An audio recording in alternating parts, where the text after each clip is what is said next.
President Trump is escalating his rift with Republican leaders ahead of looming deadlines in Washington. The president and Senate Majority Leader Mitch McConnell haven't spoken in 2 weeks, but Mr. Trump continues to slam him on Twitter.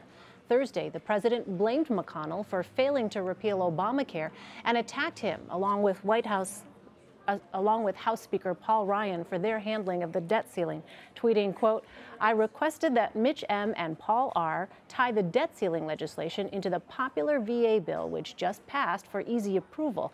They didn't do it, so now we have a big deal with Dems holding them up, as usual, on debt ceiling approval. Could have been so easy, now a mess." Philip Bump is a national correspondent for The Washington Post, and he's here on set with me. Philip, welcome. Thank you. So despite these tensions, we heard White House Press Secretary Sarah Huckabee Sanders say that the relationship between Mitch McConnell and President Trump is, quote, fine. Sure. What do you make of that assertion? And in reality here, how will those tensions between the president and the Senate Majority Leader affect both the GOP's agenda on Capitol Hill and the White House's? Well, I mean, we've heard Sarah Huckabee Sanders say lots of things which eventually we can discount. So I would put that into that category.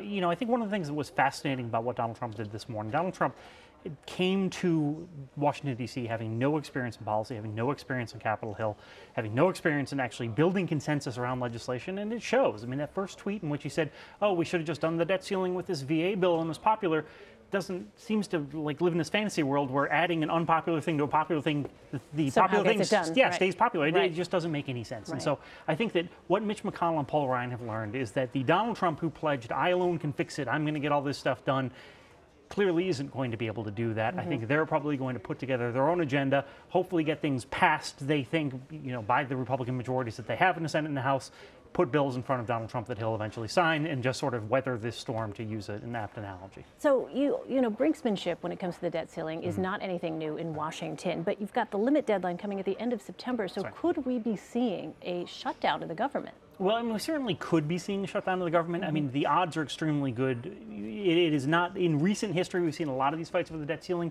In the past, it was routine. The debt ceiling would be raised. It was sort of politicized 3 or 4 years ago, 5 years ago. I think it's more likely that we'll see the debt ceiling increase pass and just sort of move forward. There's not a lot of time even that Congress is in session between now and then. So I think we'll probably avoid a shutdown now, but Donald Trump has been throwing around this idea that there might be a shutdown, so who knows? Yeah, well, so let's talk about what the president said during his rally in Phoenix on Tuesday night. He said he doesn't, quote, do Twitter storms, yet this morning he basically went on a Twitter rant. Some might call that a Twitter storm. You noted that one of those was directed at Mitch McConnell, and, you know, you created, it's interesting, Philip, this account which essentially replicates what it is that President Trump is seeing on his own Twitter feed. And I wonder, how do you think that filter that he has chosen for himself affects what he himself then goes out and tweets? Well, I think it's sort of fascinating. I created this tool at the end of last week or beginning of this week. It all runs together. But there's reporting this week from Politico that says that the new Chief of Staff, John Kelly, has been very, very deliberate about letting certain information into the president and excluding certain other information. But we know that President Trump watches Fox News all the time. He watches cable news all the time. And we know that he uses Twitter all the time. And if you look at his Twitter feed, it is essentially a replication of the most conservative, furthest right cable news and, you know, sort of conspiracy theory world. It's a lot of things. For example, today there was a white nationalist that was retweeted into his Twitter feed simply because that's who he follows. He doesn't follow many people.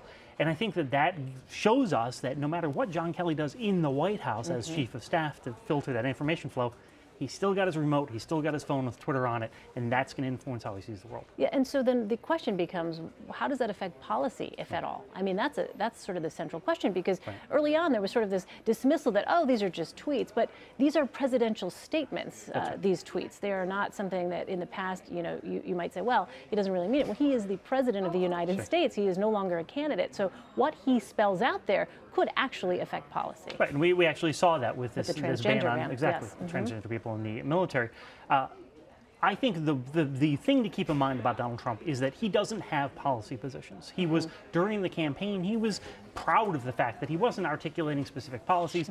He never put forward a healthcare policy that he wanted to see advanced, for example. He sort of picked up the baton from Republicans on Capitol Hill. So I don't know if this affects policy, but it certainly affects his relationships with people on Capitol Hill. It certainly reflects how the American public sees him. We repeatedly see in polling that Americans are frustrated with the way he uses Twitter. Even his with the way he supporters. comports himself, Yeah. even his supporters. But he doesn't care. It's his voice. Donald Trump is idiosyncratic in a lot of ways, probably no way more so than Twitter. Finally, Philip, you wrote on Thursday an article titled "What Trump Has Undone." I wonder if you can just walk us through what you think some of the more notable reversals have been under the Trump administration so far. Right, so this is fascinating. So Donald Trump always likes to talk about all the things that he's done, but most of the things that he has done are actually things that he has undone, policies that were put into place, rules that were put into place by George W. Bush and Barack Obama. A lot of the notable things are really, frankly, environmental things. He's done a lot of things to open up coal mining, to allow dumping of waste into streams, to reverse the Paris Climate Accord. There were a slew of bills that were passed in Congress that he signed, which were what were called Congressional Review Act bills, which repealed some of those rules.